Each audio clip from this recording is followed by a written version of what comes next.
ভাই একটু দাঁড়ান, যদি হাতে সময় থাকে তাহলে আমার এই গল্পটা আপনি শুনে যাবেন। তাহলে একটু হলো আপনার লাইফে উপকারে আসবে।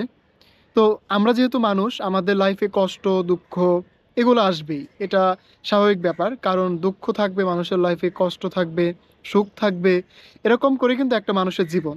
তো এই জন্য যে আপনার লাইফ শেষ হয়ে যাবে বা আপনি একদম কিছুই করতে পারবেন না জীবনে, এরকম না।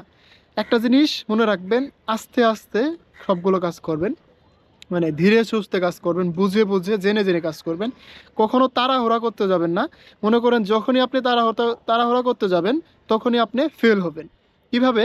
আপনারা সবাই জানেন একটা গল্প, খরগোশ আর এই কচ্ছপের গল্পটা। তো কচ্ছপ আর খরগোশের গল্পটার কি ঘটনা ঘটে আপনারা সবাই জানেন, তারপর আমি একটু আপনাদের মনে করে দেওয়ার জন্য চেষ্টা করতেছি। তো খরগোশ আর কচ্ছপ যখন তাদের দৌড় প্রতিযোগিতা হলো, তখন খরগোশ ভাবলো যে হ্যাঁ, আমার তো দৌড়ের স্পিড ভালো, আমি পারবো, আমি খুব তাড়াতাড়ি কচ্ছপের আগে চলে যাব। তো আমি একটু ঘুমিয়ে নিই, আমি একটু রেস্ট করে নিই। তো তখন সে রেস্ট করতে নিল, আর তখন প্রতিযোগিতা শুরু হয়ে গেছিল। তখন কচ্ছপ কি করলো, সে তাড়াহুড়ো না করে তার গতিতে সে আস্তে আস্তে আস্তে আস্তে আস্তে আস্তে যাচ্ছিল।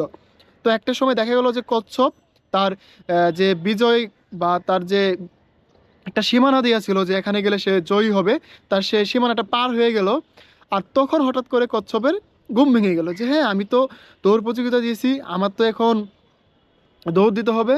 তো সে দৌড়াতে দৌড়াতে আসলো, এসে কিন্তু সে পারলো না, বিজয় হতে পারলো না। কচ্ছপ কিন্তু তখনকার বিজয় হয়েছিল। তো এই গল্প থেকে একটা জিনিস শিখার আছে যে আপনি কখনো তাড়াহুড়া করবেন না, আস্তে আস্তে আপনার লাইফটাকে আপনি সাজিয়ে নিন, আপনি আস্তে আস্তে আপনার জীবনটাকে গুছিয়ে নিন। কোনো তাড়াহুড়ার দরকার নাই। আপনি যে কোনো জিনিস তাড়াহুড়া করতে গেলেই আপনার সমস্যা হবে। তাড়াহুড়া করতে গেলে আপনি সঠিকভাবে সেটা করতে পারবেন না, এটা আপনার জানেন, আমিও জানি। তাই আস্তে আস্তে কাজ করবেন, সঠিকভাবে কাজ করবেন। আর হ্যাঁ, একটা জিনিস মনে রাখবেন, আপনি যত দূরে আগান না কেন, যদি কখনো ভুল পথে থাকেন, সেটা থেকে যত তাড়াতাড়ি সম্ভব চলে আসুন। একটা কথা সবাই জানেন যে যদি কখনো ভুল ট্রেনে ওঠা হয়, যত তাড়াতাড়ি যত কাছের স্টেশনে নামবেন, ততই আপনার ফিরে আসার গন্তব্যটা কাছে হবে। তো এই গল্প থেকেই একটা জিনিসই শেখা হলো, আস্তে আস্তে ধীরে সুস্থে কাজ করতে হবে, তাহলে জীবনে সফলতা নিশ্চিত আসবে। তো কেমন লাগলো গল্পটি অবশ্যই জানাবেন।